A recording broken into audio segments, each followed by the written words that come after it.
Presented by Shruti Films Maithili। अरे बंसी बंसी गौरव किधर हो? जी सर। आओ थोड़ा। हाँ कहिए ना सर। देखो पूरे देश में कोरोना का कहर बढ़ता जा रहा है। हम कुछ दिन के लिए फैक्ट्री बंद कर रहे हैं। क्या? तुम लोग ऐसा करो कि अपने अपने गांव चले जाओ। जैसे ही लॉकडाउन खुलेगा वैसे ही तुम लोगों को वापस बुला लेंगे। अरे सर ऐसा मत कीजिए सर, हमारा परिवार भूखले मर जाएगा। हे भैया समझाओ तो कनी। देखिए सर, हम आपको हाथ जोड़ के कहते हैं, पिछले बार भी आए थे आप सब भगा दिए।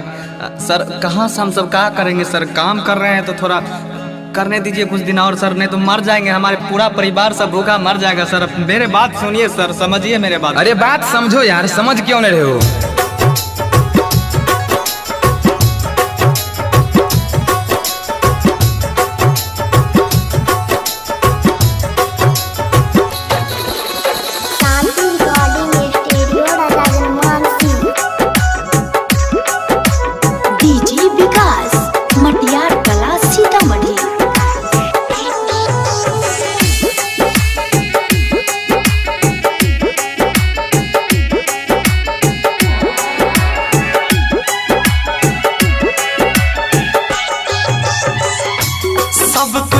बंद भेल जाइ छै कोना कोना से, सब कुछ बंद भेल जाइ छै कोना कोना से। लागई भूखले मर जइबै अब कोरोना से, लागई भूखले मर जइबै अब कोरोना से। के करो मतलब नहीं रहलै हो, के करो मतलब नहीं रहलै तकलीफ रोना से।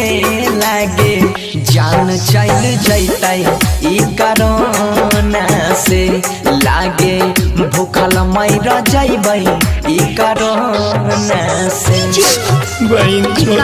झूठे कोरोना कोरोना करते रहे छै, घर में बाबू के मन खराब छै, पैसा नहीं छै, कस की होते। आज चल न कोल, तू चुपचाप रह, ठीक चल गाँव। अरे मकई के काटे छै, चल काटबे ठीक छै। जा होते से काट खोट के अपन पेट निमाबे, की करबी? सगरे लॉकडाउन हमर माथा खुद खराब छै। चल चल आराम चल।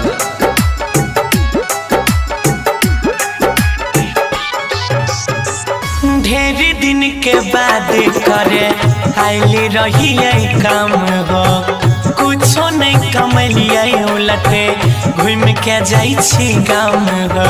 अरे अरे भाई, इतना धूप में आप लोग कहाँ जा रहे हैं? कहाँ से आ रहे हैं? हाँ ढेर दिन के बाद करे आइल रही है काम हो, कुछो नहीं कमलिए घूर के जाई छी गाम हो। जान बचबे न पैबै चांदी, जान बचबे न पैबै चांदी सोना से। लागई जान चल जैतै ई कोरोना से, लागई भूखले मर जइबै अब कोरोना से।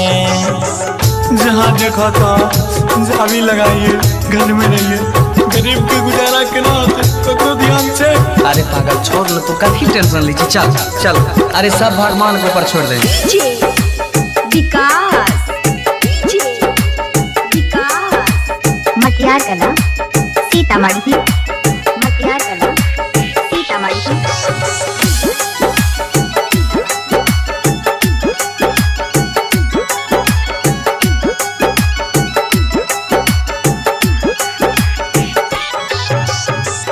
कहाँ छै ध्यान भैया अपन सरकार के, दिन दिन बढ़ल जाइ छै दुख परिवार के। अरे हाल खराब भए गेलो, चल चल चुप चल आराम चल। कहाँ छै ध्यान भैया अपन सरकार के, दिन दिन बिगड़ल जाइ छै हालत परिवार के। गौरव कहै छ कुछ नहीं है ता रोना से, बनसी कहै छ कुछ न होतै रोना से। सुन जान चल जैतै अब कोरोना से, लागे सब मर जइबै अब कोरोना से। शांति रिकॉर्डिंग स्टूडियो राजा जनमान।